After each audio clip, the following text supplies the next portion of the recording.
Welcome into the Backroads Bill podcast. I'm Ben, and this week we have another guest in studio with us, which has been happening more and more lately.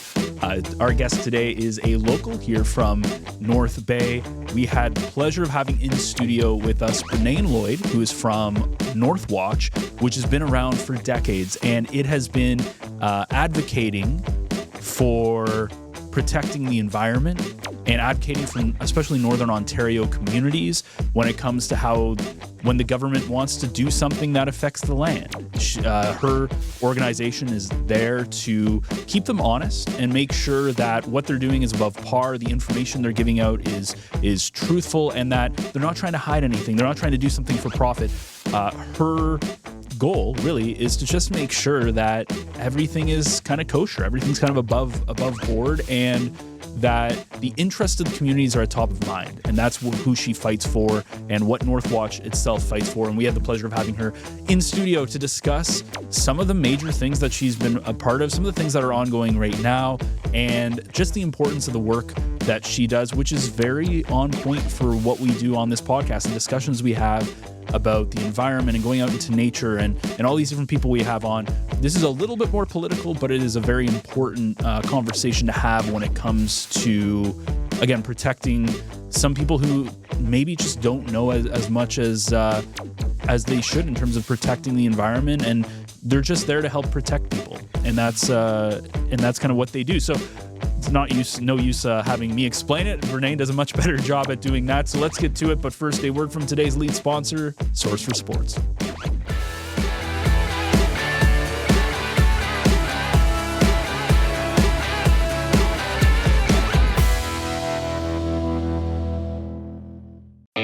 It's almost that time of year. Early mornings at the rink, fresh notebooks and backpacks, and a community gearing up for another great season of varsity sports. At Source for Sports North Bay, we're proud to be part of it all. Whether it's finding your kid's first pair of skates, gearing up for tryouts, or outfitting your team for the season ahead, we've got you covered. Because here, we're not just a sports store, we're neighbors, coaches, teammates, and fans. And we're proud to cheer you on every shift, step, and stride of the way. Visit Source for Sports North Bay at 1321 Fisher Street, and let us help you along your way. We have in from the community here in North Bay, Brennain Lloyd, who is from Northwatch. Welcome into the podcast. Well, thank you, Ben. Thanks very much. You know, Ben, and Northwatch has been around since 1988, 38 years. It's hard to imagine. And it has a far-reaching, we'll say, Northern Ontario, Northeastern Ontario reach, and it was one of the first environmental organizations to come together. And Brennain's going to talk about coalition and partners and all kinds of things that have happened over those 38 years. So we're so glad to have you in here to talk about the environment, because it's become, it's always been important to all of us. But it seems lately, and maybe we'll start off, maybe before going to the past, we'll start off about how the environment has become, I think, more front and center in social media, in mainstream reporting, et cetera, and in our own backyards. Yeah, well, I think the environment has always been important. I think it's always been a top-of-mind issue.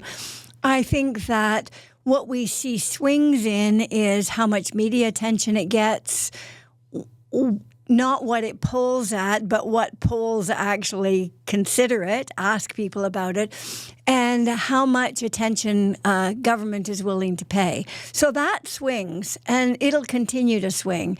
But I think that environment, the natural world, our relationship to it, has always been an important issue to people everywhere, but certainly to people in Northern Ontario. And I think it's that younger generation too. I think they're more aware. I think every generation has its own relationship, but I think that the younger generation, I think that they're growing up in a different time. And so my generation, when I was young, we were in the Cold War era. I think that the people, young people now, people in their teens and 20s and even their 30s, they're growing up and have grown up in the era of climate catastrophe. So they're both existential threats. They're both, they both require fundamental change from political leadership, and they're connected. I mean, militarism is one of the biggest sources of climate impacts. So they're connected. And I think that each generation, and even, depends how you measure a generation. Is it 7 years? Is it 20 years? Each generation will have its own way of expressing itself and its own sense of urgency, where it pays attention, where it invests its time and energy. But I think what is consistent across generations, through many generations, is concern and commitment to protecting the natural world, caring for land, water, and people that exist within that environment. Let's go back 38 years. And what were you doing back around circa 1988 and a little bit before, and how Northwatch came together? What reminded me, though, back, if you go back that time, the Temagami controversy was on, the logging, the Indigenous people stepped up. There was a real push to protect the land, never seen before, really. But tell us about the evolution of Northwatch and its beginnings. Northwatch came out of two different networks. So earlier in the 80s, my focus was more on peace and militarism. So the cruise missile testing was underway. I was part of the North Bay Peace Alliance, which formed in the early 80s.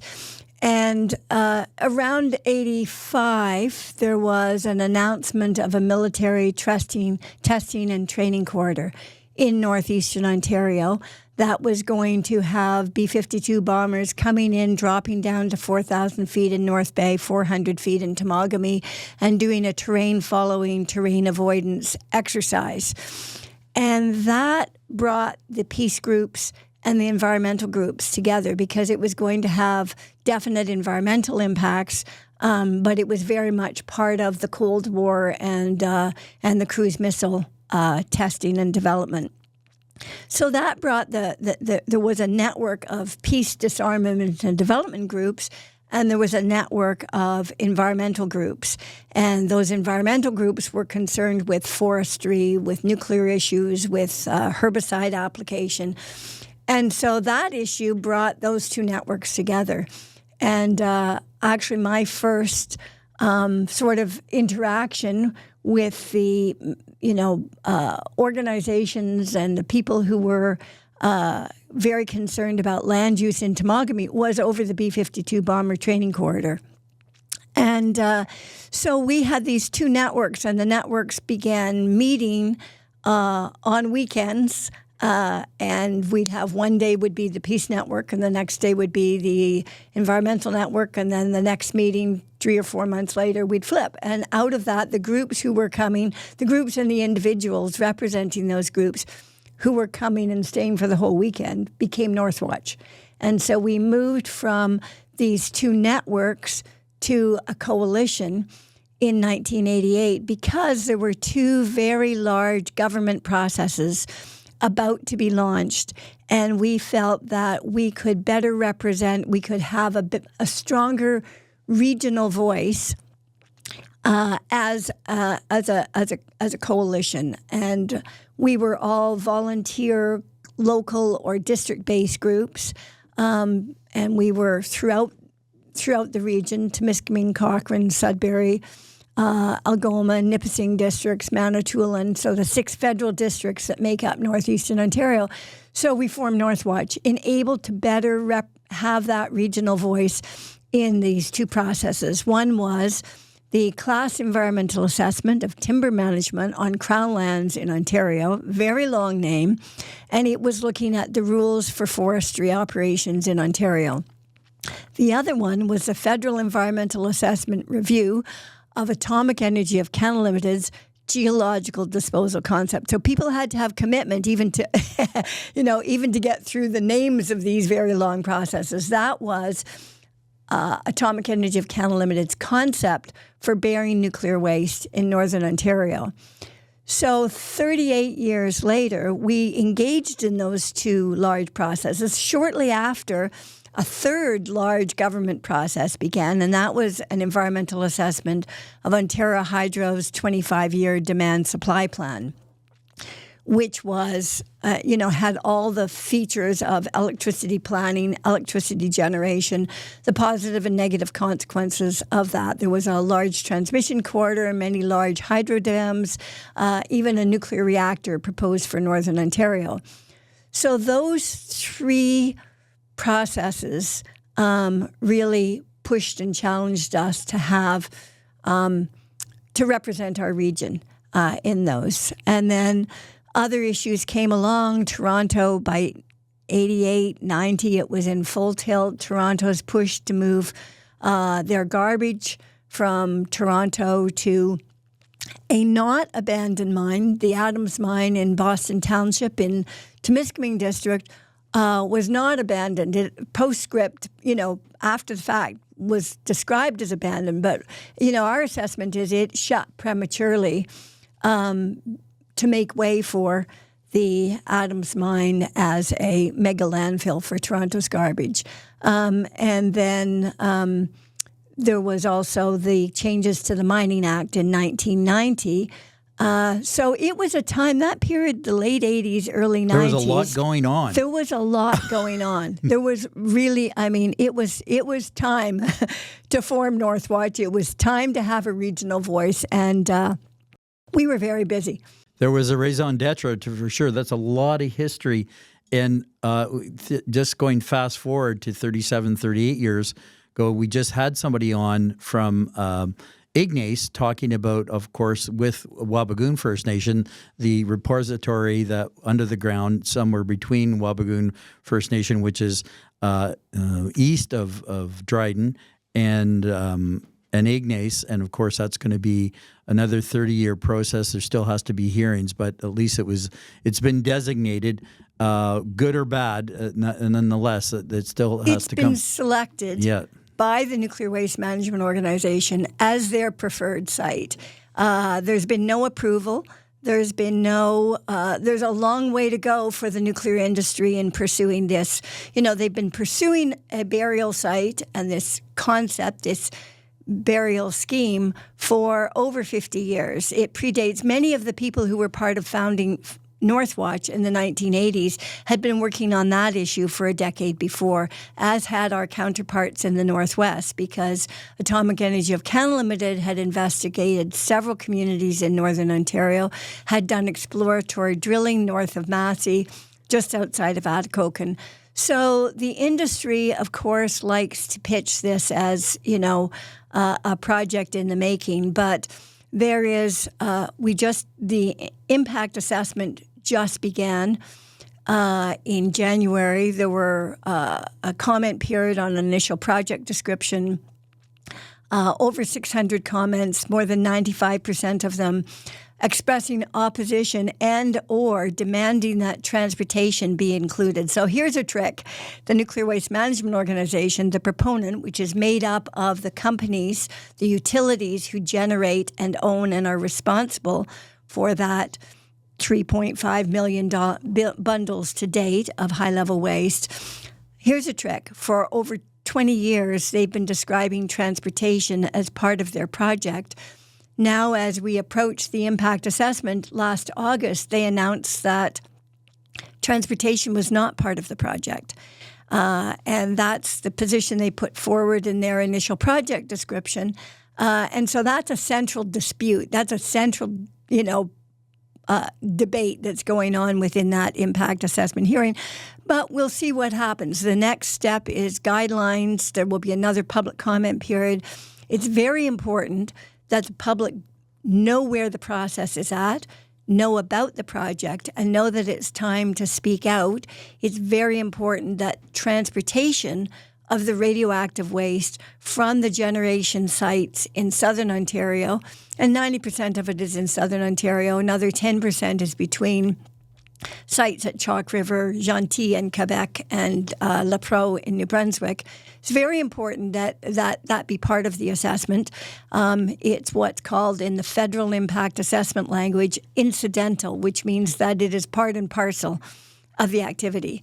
So, yes, Ignace has signed a hosting agreement. Wabigoon Lake Ojibwe Nation has signed some kind of an agreement. It's not disclosed with the NWMO. We're also hearing disgruntlement out of Ignace. Residents who previously supported are now questioning the hosting agreement and, bringing criticisms into the process. And the site, the Revel site, is in the heart of Treaty 3 territory. There are 28 nations in Treaty 3. And those nations, the members of those nations, they're the rights holders. 27 of them are opposed to the project. Wabigoon Lake Ojibwe Nation has not said they support the project. They said they agree to have NWMO continue to characterize the site, and they will hold their own assessment process and make their own decision about it. So it's a long way from shovels in the ground. And it's very important in the next couple of months that residents in northeastern Ontario who are on the transportation route tune into this process and speak out. And at minimum, we have to have a comprehensive assessment of the project. We have little hope that the federal government is going to pull the plug at this point, despite the many missteps the NWMO has taken since their creation in 2002. But we should at least be able to expect a full and fair and comprehensive assessment. Yeah, like many stories, they're long-term and it's ongoing. But let's go back to that one-term advocacy and environmental advocacy. Did you ever, from the get-go, how has that term changed from the beginning to now, or has it changed at all? Advocacy? Yeah. I don't think it has changed. I mean, Northwatch's mission statement is we have a dual purpose of advocating for environmental protection and supporting public participation in environmental and social decision-making. And I think when you advocate, you are speaking out for, you are speaking on behalf of, you are making the case for, and in Northwatch's case, we're making the case both for environmental protection of lands and water and the people who rely on them, the other species that rely on that land and water, but also we're advocating for public participation in environmental decision-making. And going back to the NWMO exercise, that's something that has been sorely absent. They have, taken a very, very narrow, siloed approach to who they considered worth listening to. And all of your journey, it hasn't got any easier. No, things are different. Year by year, decade by decade, the work is always the same and always changing, and the issues are recurring. We see some issues that are part of something that was debated at a larger scale earlier, and vice versa. But no, I think what gets easier is that there is a network of people, and people develop their framework. So things make more sense as you build a framework, and you can plug new pieces of information and new issues into it. But no, the work is always challenging, always interesting, always worthwhile. At Agnico Eagle, we are committed to being a trusted community partner, focusing our efforts on building a local economy that lasts for generations. Our careers offer the flexibility and ample downtime needed to find lifelong balance. We strive to be a good neighbor, investing in our people and their future, not just because we operate here, but because this is home. We make mining work. The snowmobile is parked. The ice is melted. And suddenly, all those batteries you ignored all winter are no longer working. The boat just won't start. The ATV's not cooperating. Even the golf carts decided it's taking the season off. That's where Battery North Bay comes in. Boats, ATVs, motorcycles, e-bikes, solar systems, cordless tools, even the kids' Power Wheels. If it runs on a battery, chances are we've got it in stock and ready to go. We're locally owned, proudly serving Northern Ontario, and we ship Canada-wide. Stop by 1315 Main Street West or call 705-478-5400. Battery North Bay, powered up for every season. Yeah, it's interesting listening to this because there's two sides, right? So as you said, we just talked to Jake, who's from the township of Ignace. He's a fairly recent employee of the township of Ignace. Correct. Yes. So obviously seeing there's one side to it. Then obviously what we're talking about here, a lot of the logistics behind it. Also the as you said, there's a lot of nuance to it, right? It's not a simple yes or no. There's a lot of things you have to talk about. We've talked about the NIMBY thing, the not in my backyard. We talked about this off air a little bit and how you didn't like that term. So I was just going to open that up to you a little bit. Be like, what don't you like about that term? I'm glad you asked that question because that was going to be a question. I think I don't like that term because it's often used to be dismissive. To say, oh, well, you're just concerned about that because that's going to affect you. Well, activities or projects that are going to negatively impact an area that that's a very good starting point for advocacy because you know that area, you understand what the impacts might be, you recognize the values, the ecological values, the cultural values, the social values.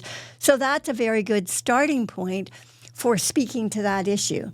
You can add on to that whatever, additional technical understanding you might have or the technical expertise you might be able to draw in from others.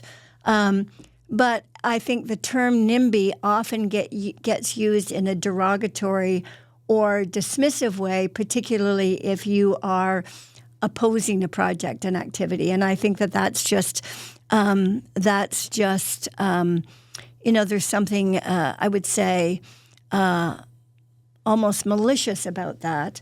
So I just don't think it's a useful term.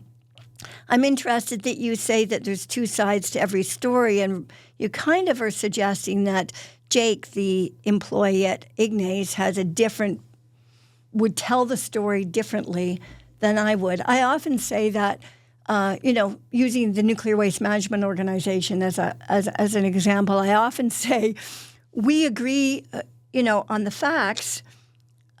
We disagree on the significance or the or whether we, the importance of certain facts. The NWMO will agree that there will be radioactive emissions from each truck that passes along the transportation route. But they will downplay that. They will say it's a small amount, there's secure packaging, it's this, it's that. Whereas we will say, well, it is a fact that there will be radioactive emissions from each truck that passes through northeastern Ontario if this project was ever to go forward.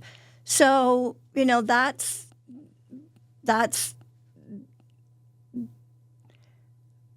the way there are those two sides, or are those two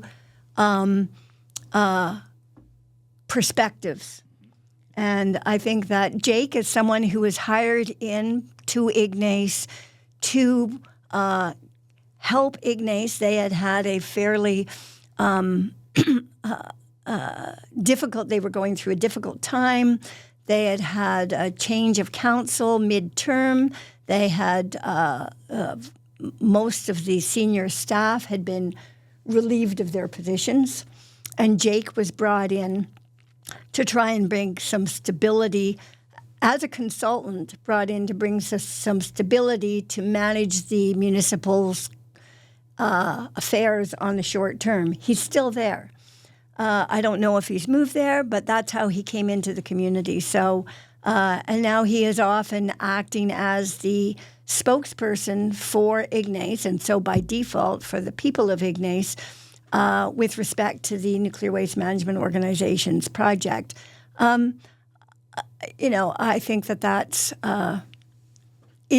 interesting. Mm-hmm. So then the question, the waste exists, right?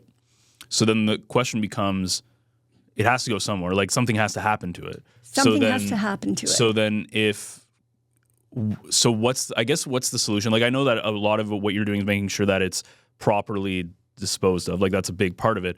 But I guess the question is like, what's going to happen to this stuff in the meantime while we're waiting for all this other, like the 30 odd plus years? Well, that's a really good point, because one of the several concerns we have about the Nuclear Waste Management Organization's approach, their proposal, which they have been certainly the nuclear industry has been encouraged by the federal government to pursue this, to go down this path through the Nuclear Fuel Waste Act in 2002, which put the industry in charge, which was counter to the recommendations of a panel that had studied the issue for 10 years. The federal government put the industry in charge. So the industry is in charge of finding a solution to the problem that they have created, that large volume, large stockpile of highly radioactive waste. So one of the downsides of the NWMO approach and a deep geological repository, more generally, is that it puts on hold doing anything in terms of improving the security, the robustness of the way the waste is currently managed at the reactor stations. There's lots of issues. We could spend an hour, 2 hours talking just about some of the issues with the waste, the way its containment and storage systems at the reactor station. So by going down this approach, it allows the industry to really basically set aside those issues, not really look at that. And when you propose to move the waste, and it's true something must be done, but that must be done it's not default that requires that the waste be moved, and especially not require that it be moved on average 1,700 kilometers away from its current site. When you go down that route, you're adding all of the risks of transportation and all of the costs of transportation, and including the climate costs of that transportation. 2 to 3 trucks per day for 50 years, going the distance from Durham Region or Bruce County to Kenora District. That's a lot of miles. That's a lot of fuel. That's a lot of risk. So you've added in that. But then at the same time, so our criteria for what's a good waste management system, you need to be able to monitor the waste. You need to be able to measure the performance of the waste containers. Are they still performing to standard? And then you need to be able to mitigate it when there's some failure. So when you move the waste 1,700 kilometers, and under the NWMO scheme, it's going to require that the waste be transferred twice, once at the reactor station, then again at the repository site. Very technically challenging process, activity at both ends. And the used fuel packaging plant that is proposed for the Revel site in the heart of Treaty 3 territory in northwestern Ontario is expected to be one of the more contaminating activities within this suite of activities: transportation, processing, and burial. But when you bury it, when you place it in that underground repository, when you go down 500 to 1,000 meters, they're now saying 500 to 800 meters. When you go down a shaft and along a tunnel and in an emplacement room, and you stack those containers, and then you back out, and those containers will have to be stacked using robots because the underground environment will be too radioactive to have a human present. NWMO hasn't said yet how those robotically managed forklifts will be controlled, whether it'll be from the service center underground or at surface or from Toronto, but they'll be managed robotically. Then you back out of that emplacement room and you seal it, and then you do another room and another room and another room and another room and another room. You have created a condition where it is practically impossible to monitor those containers to measure their performance and certainly to mitigate. In their 2021 concept report, NWMO did describe what they called the very challenging process of retrieving the waste after it's been, placed in those underground caverns. So just on that count, by our assessment, it fails as a robust waste management system because you can't monitor, you can't measure performance, and you can't mitigate. Technically, feasibly, you could, but part of their barrier system is to use bentonite. The bentonite is expected to swell. You have to have groundwater moving into the repository to swell. If and when it ever does swell, and it's not certain that it will because of the heat and the radioactivity and lots of the gas pressures, it's not certain that the bentonite will perform in the way it's expected and required. But if it does swell, then it becomes really challenging to break that barrier and retrieve those wastes. And plus, they have no plan for monitoring in the perimeter of the repository. About 15 years ago, they had a preliminary plan where they'd drill a borehole and they'd pop a sensor down and they'd pull it up every 20 years. They're not talking about that anymore. We're not seeing any plan from the NWMO for monitoring groundwater as it migrates out of the site. They don't disagree that water will migrate, groundwater will migrate from the site. Or the industry and the technical, experts more generally don't disagree with that. There's several jurisdictions that are looking at this kind of approach, but they're not monitoring for it. And say they came up with a monitoring system. Say they were able to detect groundwater migrating from the repository, did have a higher than predicted level of contamination of radionuclides. What could they possibly do? They wouldn't know what cavern, what emplacement room it was coming from, what container. What could they possibly do? So you're creating a very reckless, as time goes on, we'll have 50 years of risky activity, the transportation, the transferring, the emplacement, 50 years of risky activity. But then we settle in for the long, long term. And the long, long term is when those radionuclides, when those containers break down and radionuclides are released and migrate to groundwater, through groundwater to surface water. There's nothing to be done. There's lots to know, and it's like every environmental issue, there's a lot to know. So the segue to waste, and in Southern Ontario, they're running out of space at landfill sites. It's a known fact. I've read it could be within 10 years, we'll say, in Southern Ontario. Of course, the Adams Mine was a big issue, environmental issue in northeastern Ontario, northern Ontario, and in Ontario itself. And tell us about the connection of Northwatch with the Adams Mine at the time, and what's going to happen, I guess, the B part of that question, because we're running out of landfill site, what's going to happen? Could we see the Adams Mine controversy again? Because we know in Southern Ontario there are many places, not to go back to the NIMBY term, that there's no place to put the garbage. So where is it going to go? Because we know the recycling programs have had an impact, but not as much impact as I think as a lot of people would like to think that there's an impact. But let's talk about the Adams Mine and that story.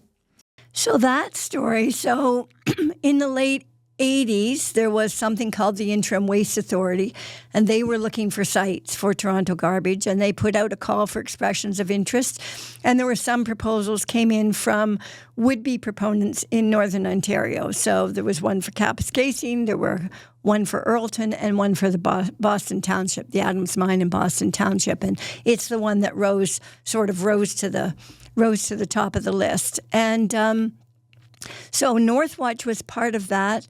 We were part of the Adams Mine Coalition, and it was a very, strong coalition. Farmers, business people, First Nations, a great group to work with. some people within that coalition are still very, active politically. John Van Toff, our MPP for Timiskaming District, Charlie Angus, who was an MP for Timmins James Bay for many years. So it was really it was a long 14 years that issue carried on for. And in the end, what killed the project was liability. Neither the proponent nor CN Rail nor the City of Toronto wanted responsibility for the long-term liability. And I think that speaks volumes to this kind of project. Everybody wants it to go somewhere as long as they're not going to be responsible for it in the long term. Some similarities there with the nuclear waste issue. So I think that we are always at risk. So there was an Adams Mine Lake Act passed in 2004, which deemed that Boston Township, that the Adams Mine in Boston Township could not be used for landfill purposes. But, certainly under any government, including in the current government, provincially, legislation can be overturned. It can be changed. So it was great affirmation at the time in 2004 to say, okay, the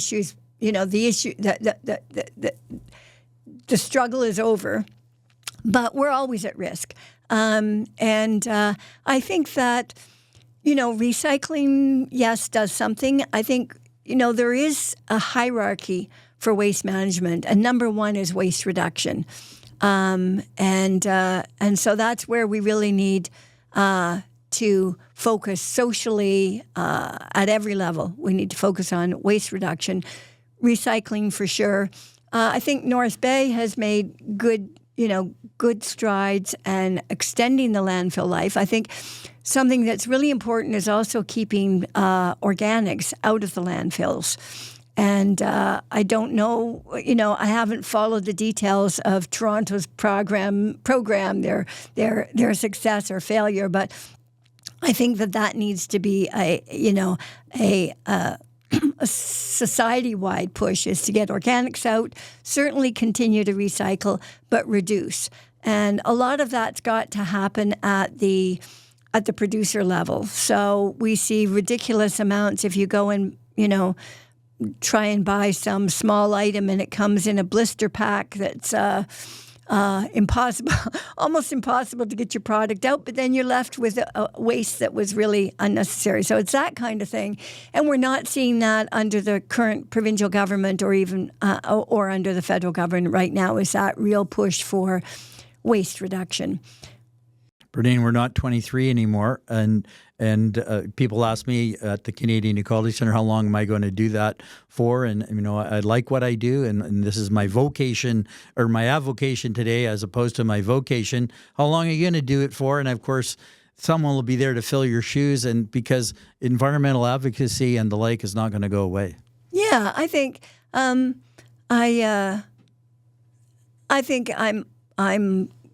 I have no plans to stop doing this work. I think that there's always an evolving group of people that I'm working with, and I expect that'll continue. And at some point, for sure, everybody stops sometime. But I'm privileged to do the work that I do, and to work with the people that I work with, and I don't have any plans to bow out. Well, it's a privilege that we have Northwatch as an environmental organization that advocates for one and all. And thank you so much for being on the Backroads Bill podcast today. Okay, thank you, Bill and Ben. Nice to talk with you both today. So a big thank you to Brennain for coming in studio and the work that she has been doing for decades. I said this off the top, what she's been doing in Northwatch, and her continuing to do this out of her passion for the environment, which goes hand in hand. Again, as I said off the top, it goes hand in hand with the topics, the discussions, all these things that we talk about on this podcast, just a little bit more politically. And again, it's very important to make sure that we keep the government and these companies that want to make a profit and want to be able to move certain pieces of the economy forward and look at it from that side are also being respectful and not throwing away the environment because of that. And that's kind of what she does. And obviously you were able to hear her speak about that and speak about some of the stuff that has been happening in Northern Ontario that maybe needs to be looked at in a little bit of a different light.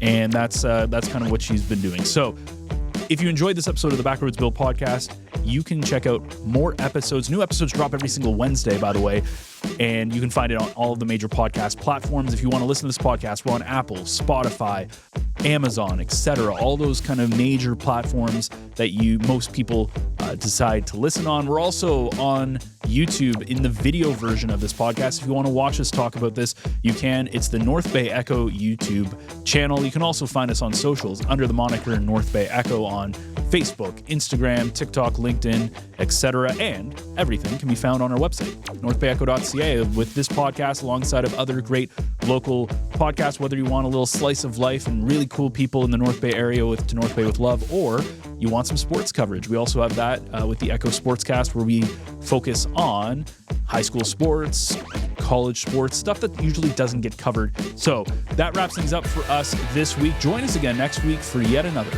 Backroads adventure.